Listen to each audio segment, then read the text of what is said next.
गणतंत्र दिवस विशेष। देहरादून में छपा था भारत का संविधान।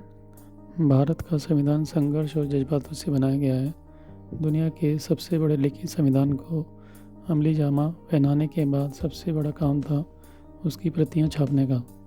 इसकी जिम्मेवारी देहरादून स्थित सर्वे ऑफ इंडिया को दी गई, जिसे लगभग 5 सालों में पूरा किया गया। संविधान की पहली 1000 प्रतियां छापी गई। पहली प्रति आज भी देहरादून में मौजूद है। हाथ से लिखी गई संविधान की मूल प्रति नई दिल्ली के नेशनल म्यूजियम में स्थित है। गूगल ने दी वार्निंग, नहीं माना नया नियम तो बंद हो जाएंगे खास फीचर।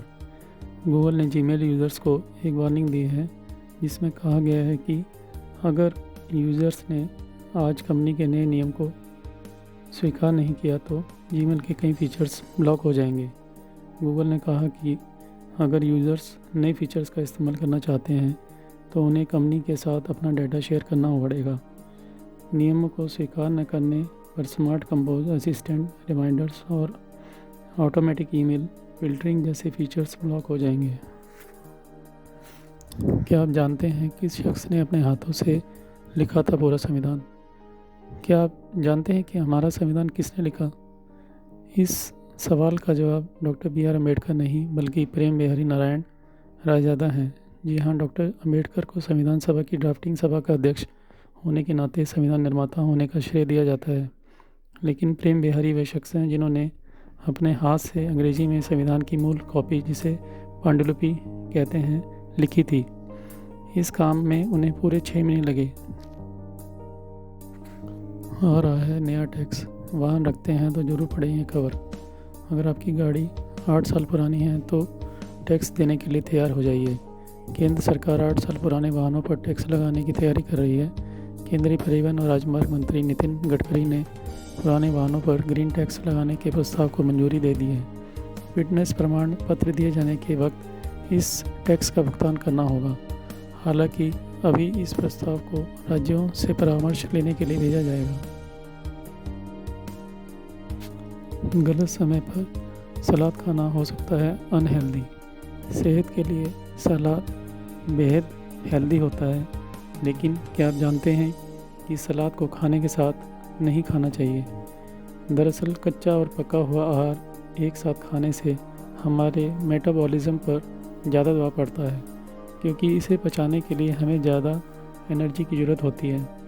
ऐसे में खाना पचाने में ज़्यादा समय लगता है, जिससे हमारा डाइजेस्टिव सिस्टम गड़बड़ा जाता है। इम्यूनिटी बढ़ाता है आंवला, ऐसे करें डाइट में शामिल। आंवला का मुरब्बा और अचार बनाकर डाइट में शामिल करें। आंवला टी, पुदीने के पत्ते, अदरक और आंवला पाउडर से टी बना सकते हैं। आंवला जूस, 1 गिलास पानी में 2 चम्मच आंवले का रस और 1 चम्मच शहद मिलाकर पी सकते हैं। आंवला कैंडीज़, उबले हुए आंवले के छोटे टुकड़े काटकर उन पर शक्कर डाल दें। इसके बाद उन्हें अच्छे से सुखा लें। पेट और कमर की चर्बी घटाने के लिए शानदार है ये आयुर्वेदिक ड्रिंक। वज़न घटाने में दालचीनी, काली मिर्च और अदरक का ड्रिंक आपकी मदद कर सकता है। ये तीनों चीज़ें फैट बर्नर का काम करती हैं, जिससे शरीर की एक्स्ट्रा चर्बी कम होने लगती है। ड्रिंक बनाने के लिए एक बर्तन में 1 गिलास पानी डालकर धीमी आंच पर चढ़ाएं। पानी में दालचीनी का 1 टुकड़ा, काली मिर्च और अदरक 1 टुकड़ा डाल दें। इसके बाद इसे करीब 10 मिनट तक पकने दें। 10 मिनट बाद गैस बंद कर दें। ड्रिंक को छानकर पिएं। 242 साल पहले छपा था भारत का पहला अखबार। इक्की का बंगाल गजट एशिया और भारत में पब्लिश होने वाला पहला अंग्रेजी अखबार था। आज ही के दिन 29 जनवरी 1779 को कलकत्ता से इसका पब्लिकेशन हुआ था। इसकी कीमत 1 रुपये थी। इसके एडिटर जेम्स ऑक्सटन हिक्की थे और न्यूज़पेपर की भाषा ब्रिटिश इंग्लिश थी। भारत में न्यूज़पेपर निकालने का पहला concept Dutch adventurer William boards ने दिया था, लेकिन हिक्की इस कॉन्सेप्ट को अमल में लाने वाले पहले शख्स थे। सीबीएसई ने दी स्टूडेंट्स को राहत, अब 10वीं में नहीं होंगे फेल। जानिए नया नियम। सीबीएसई के विद्यार्थी अगर हुनरमंद हैं तो अब वे 10वीं में फेल नहीं होंगे। नए नियमों के मुताबिक 10वीं के विद्यार्थी गणित विज्ञान में फेल हो जाते हैं और वे वैकल्पिक विषय के तौर पर स्किल आधारित विषयों पर जैसे artificial intelligence, information technology, computer science आदि में पास हैं, तब उन्हें पास माना जाएगा। यह नियम उन छात्रों के लिए बनाया गया है जिनमें हुनर तो है मगर वे पढ़ाई में कमज़ोर हैं। किसानों का बड़ा फैसला, 2 फरवरी को बढ़ेगी मुश्किल।